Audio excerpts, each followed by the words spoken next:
Okay, we were going to talk about the title race. We were talking about the title race. Let's very quickly discuss Chelsea, who we didn't learn too much about last night, but a convincing win over Southampton, 5-1 at St Mary's. A first Chelsea goal for Jadon Sancho as well, but to be honest, the whole team was purring. That may well have been down to the fact that Southampton made it a little bit easy for them. Jack Stevens got a red card, for pulling the hair of Marc Cucurella.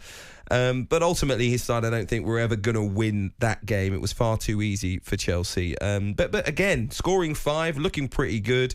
Things are rosy when it comes to Enzo Maresca's team. Are they good enough to win the Premier League title? It's one of those ones, isn't it? I mean, obviously Enzo Maresca and Cole Palmer have been asked about it in recent days and they've downplayed it, but I think in the dressing room they'll definitely be feeling it. I mean, you could look at that game last night, I think 5 different goal scorers. I look at the game against Villa, there was rotation in that team as well. I think obviously Disasi and Tosin played last night, then before it was Fofana and Cornwell. So Enzo Maresca's doing good things, I think, at Chelsea, and I think they just needed that type of guidance, that little bit of stability. Obviously, Jadon Sancho getting his goal last night as well. And I think, this Chelsea, I think they are in the title race. I never thought I'd really be thinking that before the season, obviously. I expect them to be in the top 4. But I think they're doing really good things. And it's not just, yes, Cole Palmer's unbelievable, but I don't think they're only heavily reliant upon him. And obviously, they were doing it without Reece James as well. Obviously, he's out with that injury. He's been out for quite a while now. And then he comes back and gets re-injured. And I feel for Reece James. But I like what Enzo Maresca's doing there. And I think the Chelsea fans also will feel that. And do you know what I think the difference is as well, Hugh? They're not conceding as many goals as they did last year. I think in the back line, they look harder to they're not conceding as many anywhere near. You look at the Leicester game, they conceded in that game and the Arsenal game. But other than that, in Europe, they're not. In the Conference League, they're not.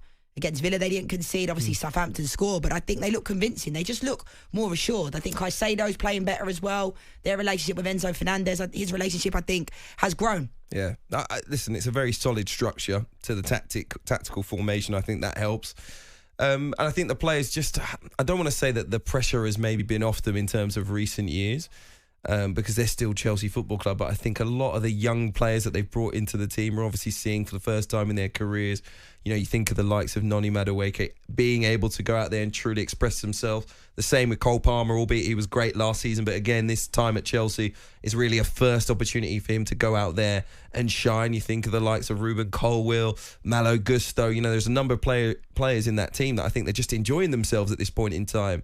And Enzo Maresca, and maybe, European football not being there for most of the team. Yes, obviously they're in the Conference League, but in years gone by, they would have been in the Champions League. It maybe would have been a similar team in midweek to the weekend. Now there's 10, 11 changes every single time they play in Europe and in the cup competitions as well. That has allowed their Premier League team, if you like, their first choice team each and every weekend to be a little bit fresher.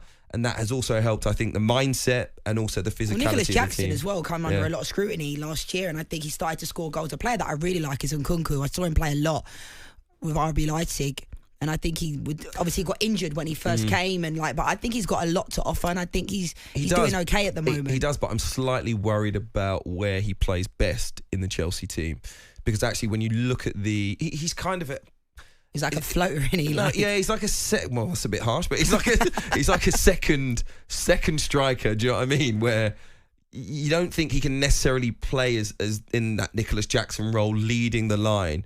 Despite the fact that he has those attacking traits, still quite a diminutive physical character.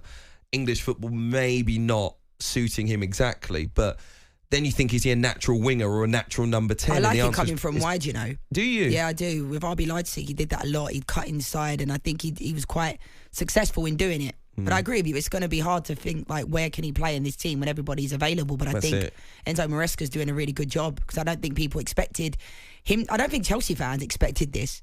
Obviously, him coming from Leicester, and I know they were saying at Leicester that he was quite reserved in the way that he played, in the style and the tactics. But I think he's done a good job. People criticise me start of the year. They tend to do that. I don't Wait, know why. what did you say? I said Chelsea would be in the top 4. People thought I was crazy. Oh. But I explained it on the show. I validated it by saying that, having spoken to Enzo Maresca, because obviously covering the EFL he's your mate, a lot. is he? No. Absolutely. The opposite, in fact. I know, I'm joking. The opposite, in fact. He was absolutely so cold with me every time I spoke to him that I was like, this guy's pretty ruthless. You know, he's got a ruthless streak to him. Absolutely never entertained any of the kind of cutting questions that I had to him. Was always very staunch in his mindset in terms of what he wanted to do.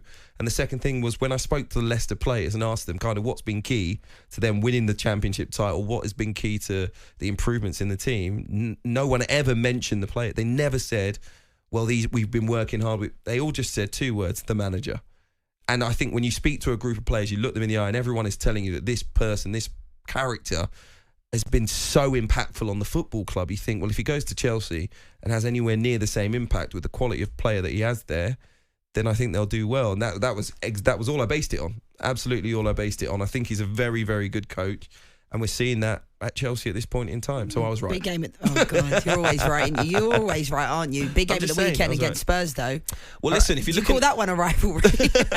Yeah, I do, actually. There's an issue for Chelsea, actually, watching this Tottenham game, which is that if they don't get the victory tonight against Bournemouth, they go at home, Tottenham Hotspur. What? Do what Tottenham do, because I'm agreeing with you that Tottenham will do what Tottenham do. No, the thing is, it's not just do what Tottenham do. Even if they're not playing at their absolute best at the weekend, it's a big derby game. It's a big rivalry. And the other thing you've got is now a really expectant home crowd that expect you to turn up and give absolutely everything because of the way that you've played in the previous 2 games if you don't win either of them.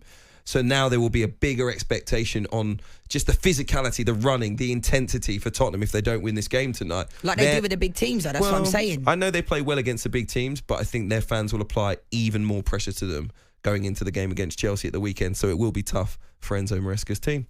We'll see. Should be a very good game this weekend in the Premier League as Spurs take on... Spurs take on Chelsea. On AM, on DAB, via the talkSPORT app and on your smart speaker. talkSPORT.